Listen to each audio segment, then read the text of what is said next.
Quinta etapa. A finalidade da palestra preparada. Imponente, o emissário ateniense postou-se diante do comitê de recepção espartano, estufou o peito e iniciou um longo laudatório enaltecendo as qualidades de bom vizinho e aliado fiel de Esparta, dando relevo aos laços de amizade que uniam Esparta e Atenas, distinguindo as qualidades de ambas e enveredando pelos mais sinuosos caminhos da bajulação numa prosopopeia sem fim.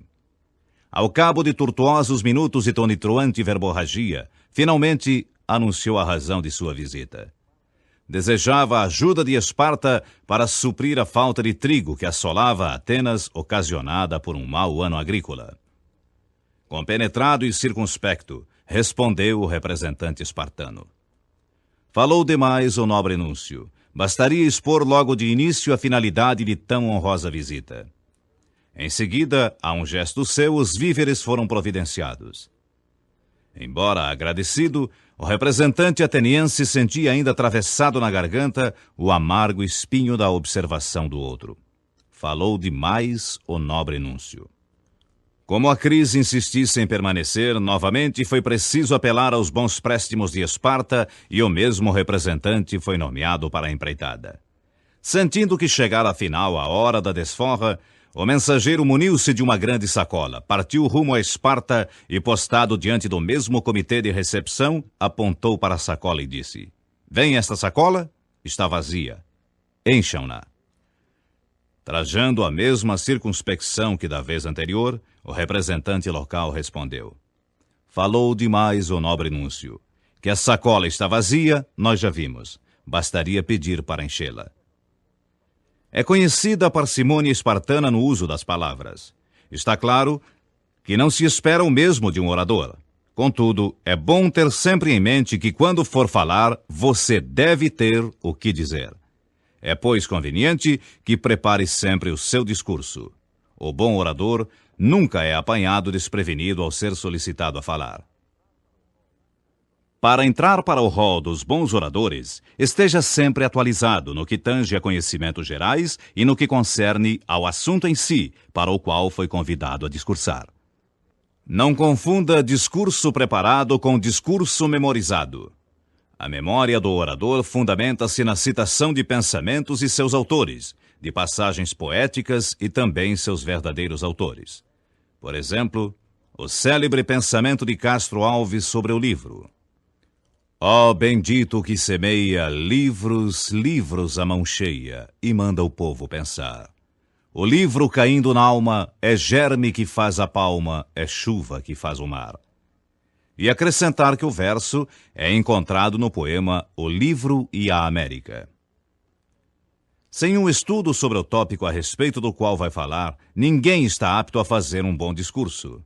Reza o dito popular: cada cabeça, uma sentença.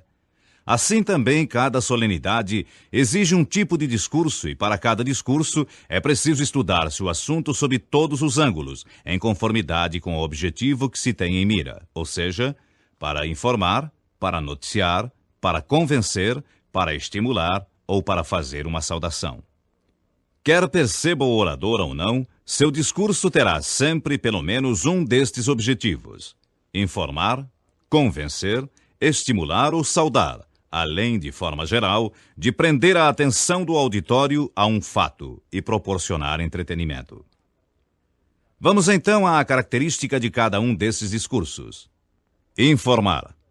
Como o próprio nome indica, nesta série se enquadram os discursos que têm a finalidade de explicar alguma coisa.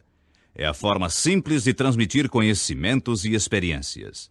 Desde o médico que demonstra a seus alunos como operar e curar um coração ou um cérebro doentes, até um humilde pedreiro, mostrando ao servente como assentar um tijolo, ou o professor ministrando ensinamentos aos seus alunos, todos cumprem a sagrada missão de informar. Noticiar. Muito embora notícia e informação tenham aparentemente o mesmo significado, há uma sutil diferença entre ambas. A notícia é o veículo através do qual uma informação é divulgada.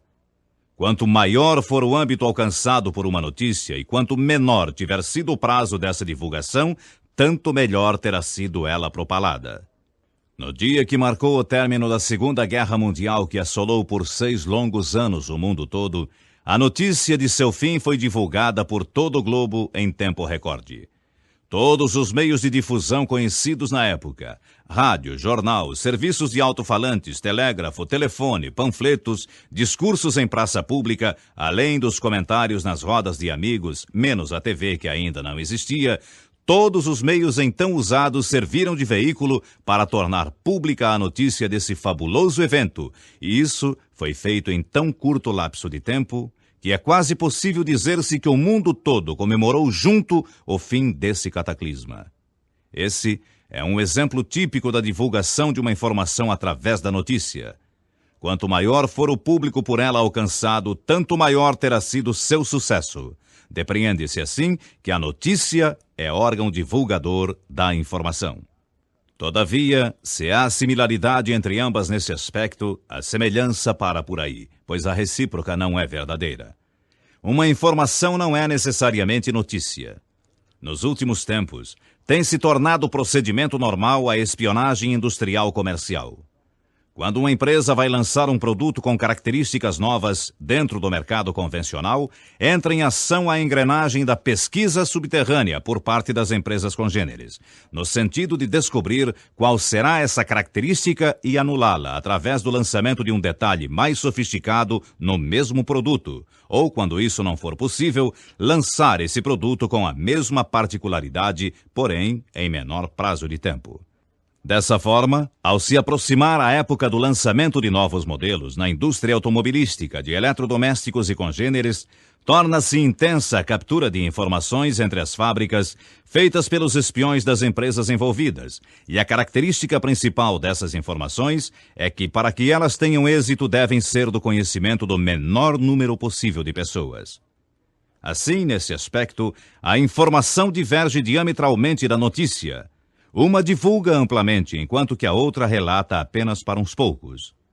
Uma amplia e distorce o fato conforme a necessidade ou o interesse do momento, ao passo que a outra deve necessariamente ser tão precisa, fria e exata quanto for possível. Convencer. Por vezes, segundo o orador, não basta informar, sendo preciso também persuadir o auditório a mudar a forma de encarar determinada situação. Tanto o pronunciamento de um político quanto de um vendedor, ambos se situam, entre outros, nesta seção. Estimular.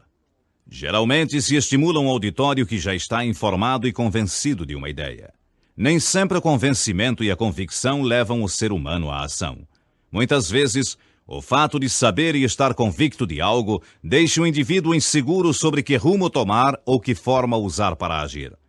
É o estado de espírito criado por essa situação que propicia ao orador usar o estímulo em seu pronunciamento. Dessa forma, é de seu interesse encontrar as palavras certas e a maneira correta de dizê-las para incentivar o auditório a aceitar sua mensagem. Um discurso patriótico incita o indivíduo a cumprir seu dever de cidadão. A loa do vendedor pode levar o cliente a efetuar a compra, e o sermão do vigário estimula o fiel ao culto religioso. Em todos esses casos, foi usado o estímulo. Saudação. Este é um dos tipos mais comuns de discurso e engloba um sem número de diferentes situações. Toda vez que a razão capital de uma fala for cumprimentar ou homenagear algo ou alguém, pode-se dizer que se trata de discurso de saudação. Essa saudação pode ser séria ou divertida, cabendo ao orador determinar qual delas irá usar. Ninguém imagina, por exemplo, uma saudação a Chico Anísio, Juca Chaves ou Jô Soares feita em tom sério e circunspecto, não é? Num auditório, esse pronunciamento será apresentado de uma forma. Num banquete, será dito de maneira diferente. Será ainda de forma diversa se ocorrer num almoço informal. Está claro, pois, que o tipo de auditório e a pessoa do homenageado, quando existir um, ajudarão o orador a determinar o tipo de saudação que irá usar. Eis aqui um exemplo de saudação ao diretor de um estabelecimento de ensino, ao ensejo de homenagem a ele prestada. Meus amigos, hoje prestamos justa homenagem ao nosso diretor pela sua atuação no campo educacional, cumprindo com absoluto êxito a campanha inspirada no lema O Brasil precisa de homens capazes. Sabemos que a mensagem salienta a importância do livro e da leitura, pois não se educam os jovens sem o amor aos bons livros, tesouros de luz e saber. Todos os grandes homens do Brasil tiveram um livro em suas vidas. Por exemplo, Rui Barbosa sempre se referia aos sermões de Vieira e os lia todas as manhãs, a fim de preparar-se melhor para os seus discursos e os seus artigos na imprensa brasileira. O nosso homenageado, a quem saudamos sinceramente, a quem louvamos de coração, disse certa vez que o livro em sua vida foi e tem sido a Bíblia, um monumento da cultura religiosa no mundo. E a Bíblia fortaleceu o seu espírito e a sua esperança num mundo melhor. Parabéns ao vitorioso deste dia de festa para todos nós. Ao preparar seus famosos discursos, Rui Barbosa costumava ler de manhã uma página de Vieira, do grande Vieira, de preferência em voz alta. Anotava as melhores passagens e assinalava as palavras mais expressivas. Lendo o notável orador sacro Padre Antônio Vieira, Rui aprimorava o seu português, adquiria novos conhecimentos e encontrava estímulo para o seu discurso realmente preparado. No Congresso de Haia, em 1907, Rui consagrou-se como um dos maiores oradores, defendendo a força do direito contra o direito da força. Aliás, foi em Haia, e graças à sua inteligência soberba, à tranquilidade e segurança com que usava a palavra, que esse notável brasileiro ganhou o cognome de Águia de Haia. Esse gigante do verbo, esse homem que jamais foi batido pela palavra, nunca subiu à tribuna sem preparar-se demorada e convenientemente. Castro Alves, outro grande orador patrício, que de uma feita em Recife asseverou que a praça é do povo como o céu é do condor, disse certa vez em Salvador, quando era ainda estudante de direito, discursando em praça pública: a lei sustenta o popular direito, nós sustentamos o direito em pé. É preciso que o orador, ao aceitar subir à tribuna, tenha de fato o que dizer. Portanto, se tem algo a falar ou a transmitir, levante-se e fale, sem solicitar desculpas. Se não tiver pelo menos alguma autonomia sobre o assunto, é melhor que não diga nada. Lembre-se que meia informação é pior do que nenhuma, assim como meio conhecimento sobre o que vai dizer é o mesmo que nenhum. Em seu esplêndido livro Você Quer Falar Melhor, Pedro Bloch afirma: a primeira condição de um bom orador é saber o que diz. Já se foi o tempo do gongorismo, da retórica barata, da defesa novelesca do olhai, senhores, o semblante desta inocente e desditosa criatura, ou do é um castigado coração de mãe que sangrando vos pede ajoelhado a vossos pés, senhores. Há gente que ainda usa o alhures. A primeira condição de um orador é não só dominar o assunto, mas ser verdadeiro, dizer o que sente e sentir o que diz. O orador precisa conhecer o assunto que vai apresentar diante do auditório que aguarda a sua palavra. Experimente, por exemplo, falar de sua profissão, de viagem realmente feita, de sua cidade natal, de cidade conhecida ou de pessoa amiga. Repare que você fala com simplicidade e desembaraço, porque é tema de seu pleno conhecimento. Há quem costume afirmar: posso realmente falar de minha profissão ou dos estudos que estou fazendo, mas sinto-me inibido diante de um grupo de pessoas.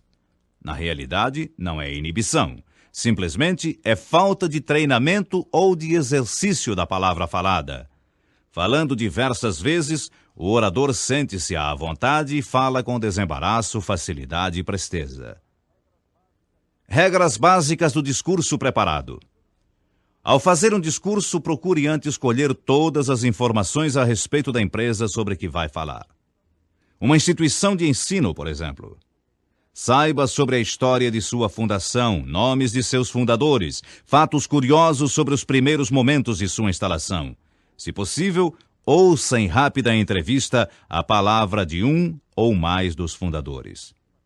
A fim de facilitar a entrevista, organize o seguinte questionário: em que ano surgiu a instituição? Nomes dos fundadores. Quais os principais objetivos da instituição? Que dificuldades encontraram nos primeiros meses ou nos primeiros anos? Se a instituição possuir um patrono, procure conhecer-lhe a biografia. Solicite-a à direção. Quais suas atividades nos anos de funcionamento? Que atividades mereceram maior destaque? Pronunciamentos e personalidades a respeito da instituição através do livro de impressões. Se a instituição tiver um lema, citá-lo e comentá-lo. Personalidades que se destacaram na vida pública, formadas pela instituição. É importante que você se apresente senhor do assunto, conhecedor do tema que vai desenvolver, tornando seu discurso um excelente subsídio para a história da própria instituição. Ofereça ao auditório, sempre que possível, um texto mimeografado dos principais tópicos ou temas da exposição preparada, despertando assim maior interesse pela palestra. A leitura de bons livros de autores conceituados ajuda-o a alicerçar seus estudos sobre esse assunto. Através da leitura sistemática de livros e autores reputados e atualizados, você não só terá condições de melhorar seu vocabulário, como porá em dia seu conhecimento geral e ainda acabará por criar seu próprio estilo. Veja no fim deste manual uma lista de bons livros e autores a serem consultados e lidos por prazer e passatempo. Faça diariamente uma exposição de 5 minutos sobre sua atividade profissional ou uma viagem. Grave a exposição. Ouça-a em seguida para ter uma ideia do que expôs. Procure melhorar a seguinte, gravando-a novamente em cassete. O exercício é de grande importância para você. Estudar é repetir, assim como recordar é viver. Aqui termina esta etapa. Para melhor aproveitamento do programa que você vem fazendo, é importante que ouça cada uma das etapas em ordem sequencial e tantas vezes quantas achar necessário para uma boa assimilação do assunto abordado.